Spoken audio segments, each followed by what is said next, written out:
entering into the Nirahara Samyama, second phase, fourth day. Last 4 days, hundreds of devotees and disciples around the world are without food but with energy, living. So I have decided from today, next 3 days, I am also going to be in Nirahara to support all you guys. Last 3 days, to give you guys inspiration. Of course, I lived more than 9 years practically Nirahara. Maybe once a week I used to eat. Because once a week only I will be able to go to the nearest village. See, the nearest village, I will have to walk and get the roti and dal and come back. Used to eat once a week. But if I am traveling in the trains and all, I used to get bhiksha. I lived quite a lot of time. One nice thing with my body, it never asked me food or water or anything. I tell you, it's very difficult to bow down to your own body because all of you have so much of hatred to your body. You feel your body is such a big bondage, headache, torturing you. But whenever I go to our devotee's house, or you can see very clearly our centers, there will be my photograph also. Without any reservation, I will put flowers and show aarti, show camphor, worship my own photograph and my own deity. You may think, what do I think when I do puja to my own deity or my own photograph? I tell you, I have tremendous gratitude to this body for never demanding anything from me, never asking anything from me, giving me such a liberated, comfortable life. So I pay my gratitude to that body, to this body at those moments. When I do puja to my own photograph, when I show the camphor, when I put flower, I remember, oh God, you have given me such a liberated life. Never asked me food, never asked me water. Forget about any other desire. Even the basic patterns, you never asked me. Never asked for basic comforts.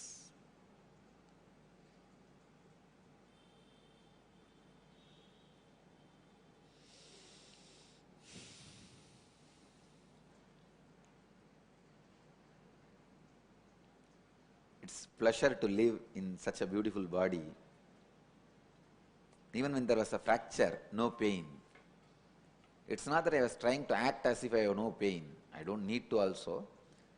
Really, there was no pain, and it gave me so much of confidence. Wow! Now I don't need to bother about any pain, because the fracture pain is equivalent to death pain. Even if that is not causing any pain, I know for sure my death will not have any pain. Of course, theoretically I know much earlier because of my enlightenment experience. Now this one fracture has given a practical experience. So from today, I am also going to support you guys with Nirahara. Maybe I will take little water and juice, but not any solid food, to support you guys, to give me moral support. There are so many questions related to Nirahara Samyama. I will answer all those questions. First, let's enter into today's Satsang. In 5th chapter of Bhagavad Gita, Sannyasa Yoga, 12th verse.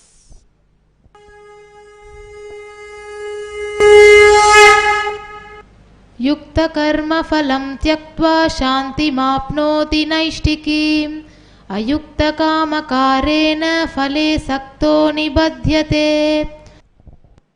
Yukta karma phalam tyaktva shantimapnoti naishtikim ayukta kamakarena pale sakto nibatyate. The translation is, one who has had the spiritual experience, having given up the reward for the performance, gains the highest tranquility. But the one who has not had the experience, acting on his own free will, clinging to the reward, becomes bound.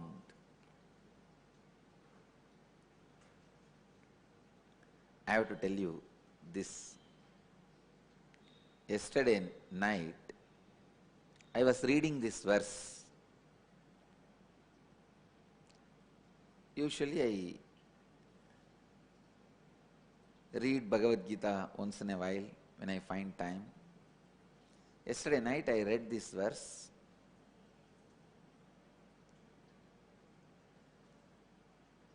That word, Shantimapnoti naishtikim, very beautiful word. Highest tranquility is achieved. The moment I read that word, I was working with myself. I looked inside. What was the reason for me having highest tranquility? I could see very clearly. The one and only reason I was having highest tranquility was there was no clinging to the reward for the performance. Otherwise, I would have become mad long before. Please understand. Only one quality which is responsible for my peace and joy, still my ability to continue my activities and life, is the tranquility. Why the tranquility? Is just because there is no reward for my performance. I am not bound. I am not clinging to the reward for my performance. Yesterday,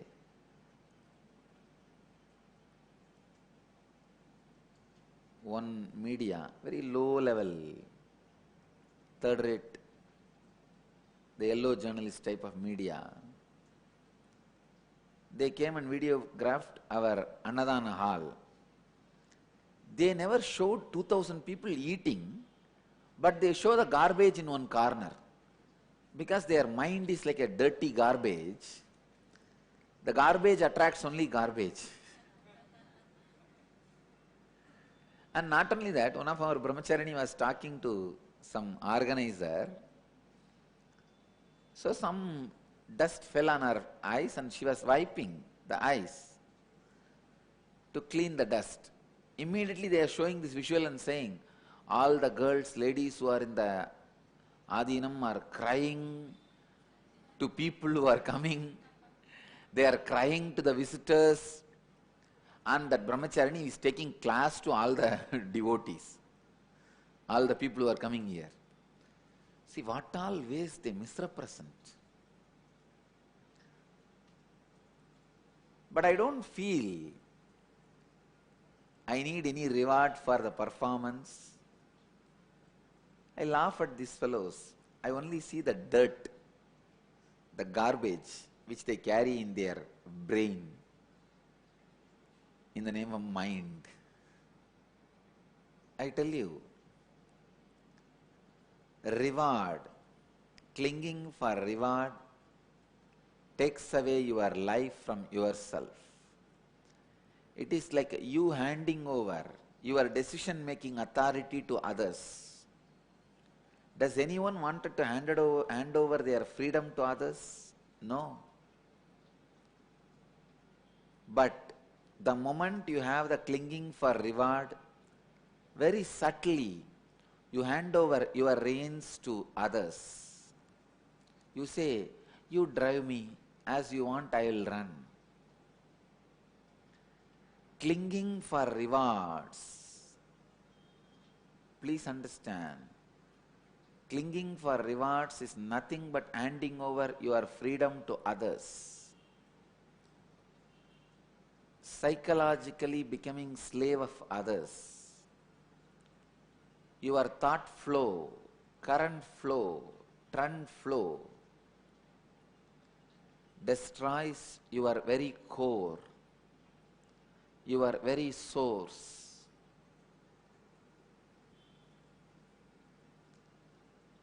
Whoever you expect should reward you, they drive you. Man who pays the piper decides the tune.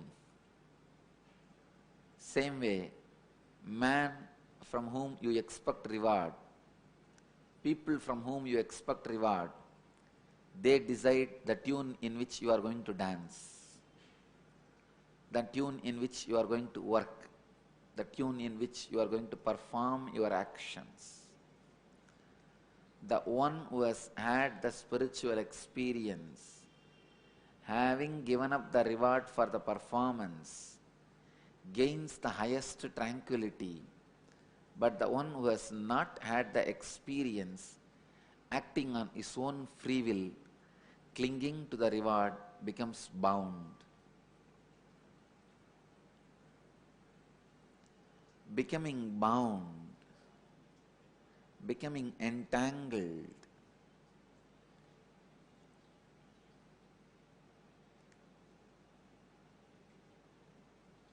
That's the greatest suffering any human beings carry. Please understand. One who has had the spiritual experience, having given up the reward for the performance, gains the highest tranquility. Decide not to get rewarded by anybody who is expecting reward in their life. Just take a simple decision. I will not beg from beggars. I will not expect any reward from the fellows who are also expecting reward from others.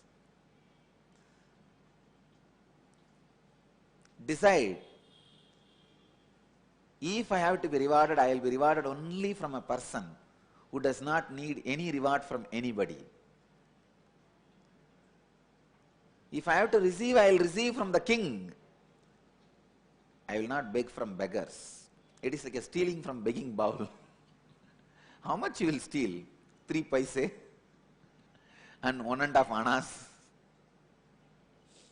I know some of my classmates used to steal from the blind beggars in the temple.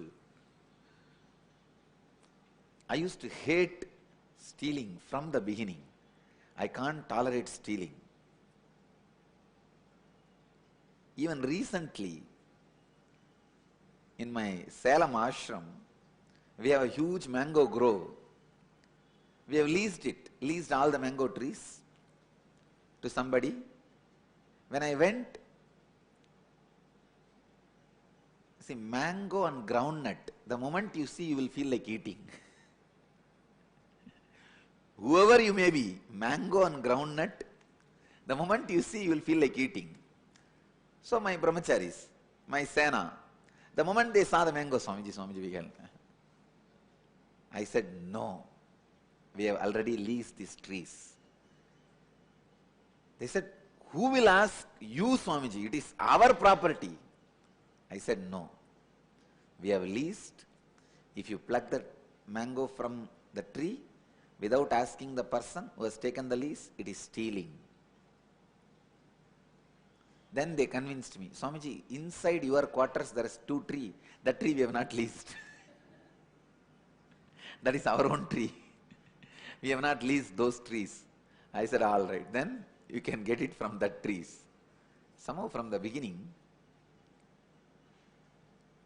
I can't stand stealing.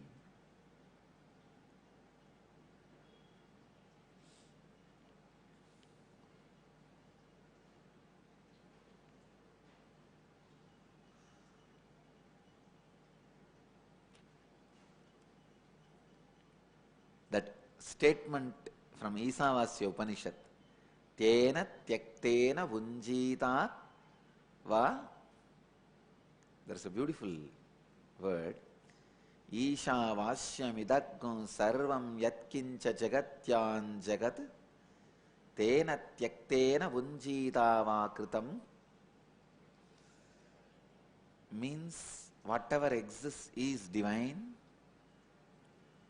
Enjoy everything by sacrificing your individual possessions and identity. Do not steal anything from the cosmos. It's a very beautiful statement. It got embedded into my system. From the beginning, I can't tolerate stealing.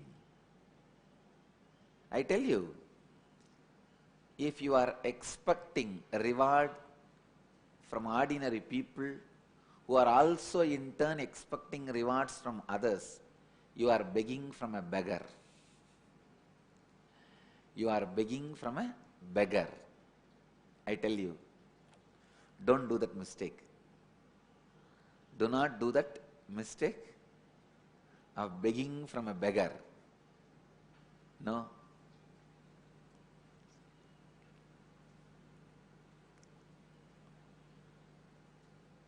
Decide. A reward for performance restricts you. A reward for performance restricts you.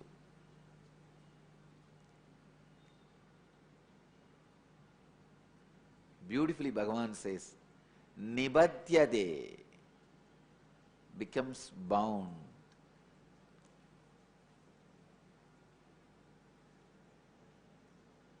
Live by giving up the reward for performance, by the non-attachment to any reward for your performance.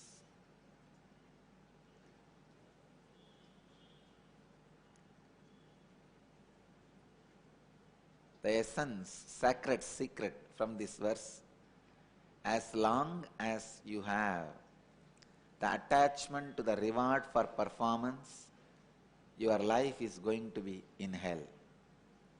Your life is going to be in suffering. When you give up the reward for performance, when the tranquility happens in you,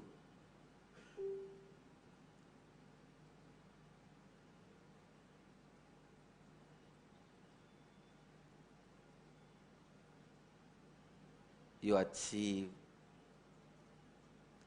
the highest tranquility.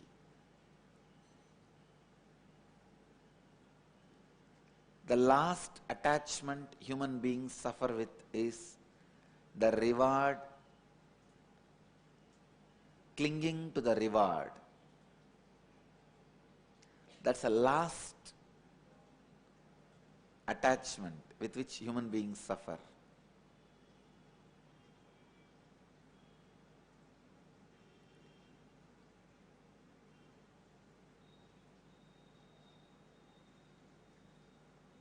I tell you, give up the reward for the performance. You will be into the highest tranquility. You will be into the highest peace. This time when they kept me in prison illegally, of course, last time also they arrested illegally only. This time when they kept me in the prison illegally, few of the prisoners came and spoke to me. They said, Swamiji, not only prison, the suffering, psychological suffering, we don't know how to get out of it. I said, understand, basic thing. Anyhow, by putting you in the prison, they are trying to steal your few years of your life. Now, do one thing, in these few years, decide not to suffer and build the body through yoga and proper thinking, expand your longevity by 20 years over. You have compensated for what they are doing to you. They said, this looks a nice calculation, nice logic. I tell you, 7 years you guys have nothing else to do here. So, all you need to do yoga, heavy yoga, morning and evening. Prepare your body, prepare your mind, live a happy life, live a blissful life. So naturally your longevity will be expanded. Finally, in the end calculation, you win the game. Actually, they were shocked by the new perspective I gave, and they said, yes, I told, anything happens to you, don't give up your tranquility. Don't give up your peace. Anything can be renounced for peace. Peace should not be renounced for anything. Yukta karma balam tyaktva shantim apnoti naishtigim ayukta kamagarena balas sakto nibatyate.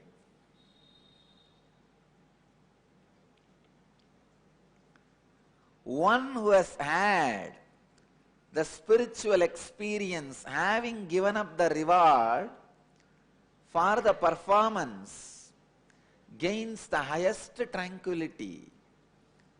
But the one who has not had the experience, acting on his own free will, clinging to the reward, becomes bound. I tell you, from anybody who expects the reward for performance, you are bound to them. They start driving you. I tell you, all the fellows who try to drive others are crazy, so they will drive you crazy. Any driving is driving crazy.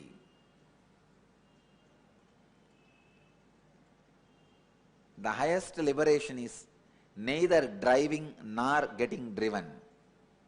I tell you, I live in that way only. I don't drive anybody, so I don't want to be driven by anybody.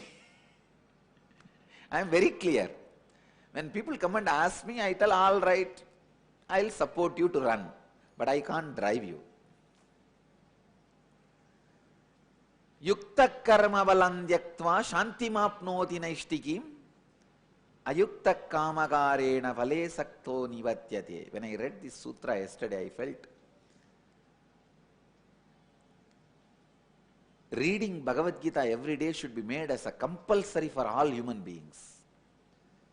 Every night before falling asleep, you should read at least few pages of Bhagavad Gita. I tell you,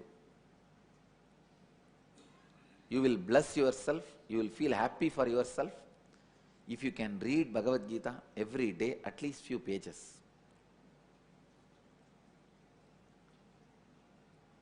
I learned this habit of reading few pages of sacred scriptures before falling asleep from my grandfather.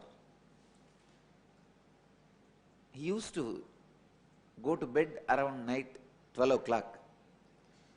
But even at that time, he will sit and chant Jnana Sambandar's Thevaram. He can't read English, so he will read only Tamil books. 1 hour he will chant, and nobody in the room can sleep. He used to sleep in the hall. I am very close to him. He is my favorite. I am his pet because I have been given his name. My pre-monastic name is his name. So I will sleep next to him only. Nobody can sleep in the hall. He had a beautiful voice. He will chant the Tirujnana Sambandar and Manikavasagara Devarams and Tiruvasagams. The sacred secrets, the sacred sentiment verses. And after some years, before his passing away, last few years he lost his eyesight, so he can't read.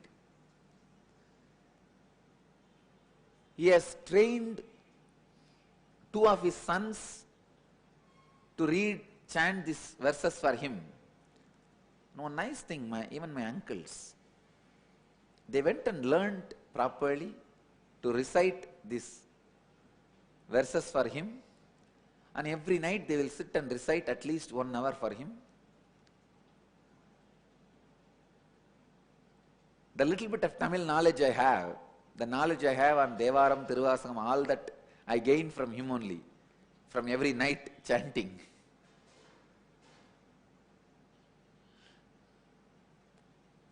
But I picked up this habit of reading at least some sacred scriptures before going to bed from him. I tell you, read some sacred sentiments or sacred secrets, the spiritual scriptures, something before going to bed.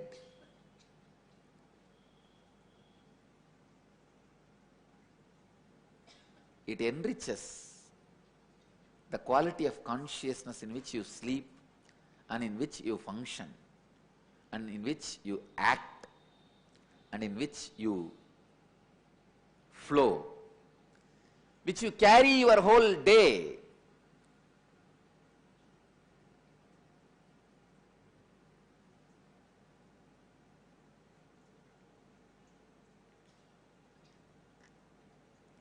The essence, give up the clinging for the reward. I tell you, you may think, oh, I know all these ideas, what is there? No. Your brain needs to be reminded every time, again and again and again. Because forgetfulness is the basic quality of your mind. Reminding yourself again and again with the sacred secrets is the highest spiritual practice.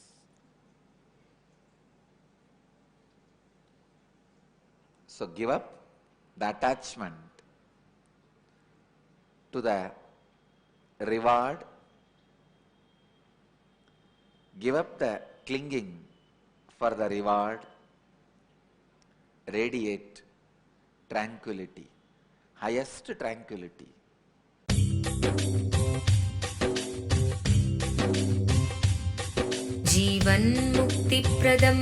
Paramahamsa Nithyananda, a rare living incarnation, is named among the world's 100 most spiritually influential personalities today.